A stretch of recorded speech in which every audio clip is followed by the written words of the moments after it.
안녕하세요. 많은 분들이 짐 피터슨의 라이프스타일 제자도 5장을 좀 더 깊이 있게 다뤄달라고 요청하셨는데요. 그래서 오늘은 바로 그 핵심 주제, 기독교 신앙의 출발점이라고 할 수 있는 회심에 대해 함께 이야기 나눠보려고 합니다. 오늘 우리가 어떤 순서로 이야기를 풀어갈 거냐면요. 먼저 그리스도 안에서 새로운 피조물이 된다는 게 대체 무슨 의미인지 알아볼 거고요. 그리고 그 순간 즉시 변하는 건 뭔지, 또 반대로 변하지 않고 그대로 남는 건 뭔지에 대해서도 짚어볼 겁니다. 사실 이게 바로 우리 안에서 일어나는 내전의 원인이 되거든요. 마지막으로는 이 과정을 우리가 어떻게 받아들이고 헤쳐나가야 할지 구체적인 방법까지 살펴보겠습니다. 자, 그럼 첫 번째 주제인데요. 많은 분들이, 특히 신앙생활을 막 시작한 분들이 정말 많이 헷갈려하고 심지어는 이것 때문에 낙심하기도 하는 바로 그 질문에서 시작해볼까 합니다. 누군가 크리스천이 되는 그 순간 도대체 내 안에서 무슨 일이 일어나는 걸까? 왜 내 삶은 하루아침에 싹 바뀌지 않는 거지? 이런 생각 한 번쯤 해보지 않으셨나요? 뭔가 새로운 믿음을 갖게 돼서 정말 기쁜데 막상 현실을 보니까 예전에 나쁜 습관이나 고민들이 그대로 남아있는 거예요. 그럼 뭐가 잘못됐나 하는 당황스러운 생각이 들죠. 성경 구절을 보면 우리는 그가 만드신 바라 이렇게 나오는데요. 이 책에서는 바로 이 회심을 일종의 초자연적인 거래라고 표현합니다. 이게 무슨 뜻이냐면요. 우리가 갑자기 완벽한 성인군자가 된다 이런 게 아니에요. 그게 아니라 우리의 존재 자체가 우리의 정체성의 뿌리부터 바뀌어서 말 그대로 새로운 피조물이 된다는 거죠. 자, 그럼 여기서 진짜 흥미로운 부분으로 넘어가 볼게요. 책에서는 회심하는 바로 그 순간, 즉각적으로 그리고 극적으로 변하는 것들이 있다고 말하거든요. 과연 뭘까요?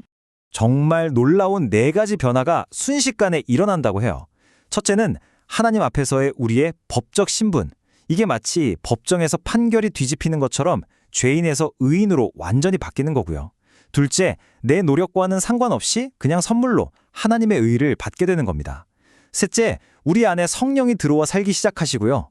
마지막으로 죄를 미워하고 거부하는 완전히 새로운 본성을 갖게 된다는 거죠. 이 모든 게 회심하는 그 찰나에 일어나는 아주 근본적이고 영원한 변화라는 거예요. 와, 이렇게 엄청난 것들이 변하는데 왜 우리는 여전히 힘들고 씨름하고 넘어질까요? 그 이유는 바로 우리 존재의 아주 중요한 부분들은 그 순간에 바로 바뀌지 않기 때문입니다. 이 책에서는 이걸 아주 명확하게 짚어줘요. 예를 들면 우리의 몸 자체는 그대로죠. 그리고 우리의 뇌, 그러니까 수십 년간 쌓여온 기억이나 생각하는 방식, 습관 같은 것들도요. 감정도 마찬가지고 기존의 행동 패턴도 그렇죠. 그리고 가장 중요한 것, 바로 옛 죄의 본성, 다른 말로는 육신이라고 하는 것도 여전히 우리 안에 남아있다는 겁니다. 바로 여기가 내면 갈등의 무대가 되는 거죠. 이 표를 보시면 그 긴장감이 한눈에 들어오죠. 왼쪽에는 즉시 변하는 것들, 법적 신분, 새로운 본성 같은 것들이 있고요. 오른쪽에는 변하지 않는 것들, 우리의 몸, 기억, 옛 본성이 있어요. 그러니까 우리는 새로운 피조물인 동시에 이 옛 자아라는 틀 안에서 살아가는 아주 독특한 상황에 놓이게 되는 겁니다. 자, 그럼 다음으로 넘어가서 이 책이 이 내면의 긴장 상태를 얼마나 기가 막힌 비유로 설명하는지 한번 보시죠. 저자는 우리의 내면에서 벌어지는 이 싸움을 설명하기 위해서 아주 강력하고 어떻게 보면 좀 충격적일 수 있는 단어를 사용합니다. 그게 바로 내전입니다. 내전, 말 그대로 내 안에서 전쟁이 벌어진다는 거죠. 하나님을 따르고 싶어하는 이 새로운 본성과 자꾸만 옛날에 죄 많던 행동으로 돌아가려는 옛 본성, 즉 육신이 끊임없이 싸우는 거예요. 근데 여기서 정말 중요한 게 있어요. 이 싸움을 겪고 있다고 해서 내 믿음이 약한가 봐 라고 자책할 필요가 전혀 없다는 겁니다. 오히려 그 반대예요. 이건 하나님이 주신 새로운 생명이 내 안에서 힘차게 싸우고 있다는 아주 건강하고 정상적인 신호라는 거죠. 책에서도 이렇게 말해요. 우리가 죄된 행동을 버리고 그리스도의 모습으로 변하려고 할 때 우리는 전쟁을 치르게 될 것이다. 이 말이 뭘 의미하겠어요? 이 싸움은 당연한 거고 오히려 진짜 영적인 변화가 시작됐다는 가장 확실한 증거라는 겁니다. 좋습니다. 우리 안에 내전이 있다는 건 이제 알겠어요. 그럼 이 전쟁터 같은 마음을 가지고 우리는 어떻게 영적으로 성장해 나갈 수 있을까요? 이 책은 아주 실질적인 5가지 방법을 제시합니다. 첫째, 지금 내가 겪는 이 갈등이 지극히 정상이라는 걸 먼저 이해해야 해요.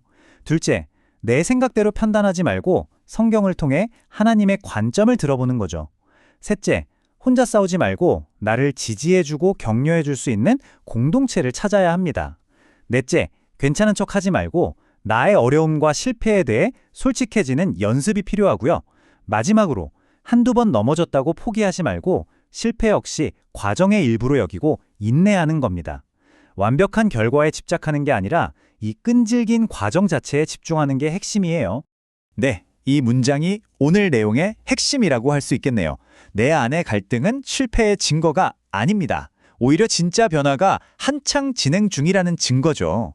그러니까 여러분 안에 싸움이 있다는 건 내가 실패하고 있다는 뜻이 아니라 오히려 하나님이 주신 새로운 생명이 살아 움직이고 있다는 가장 강력한 증거인 셈입니다.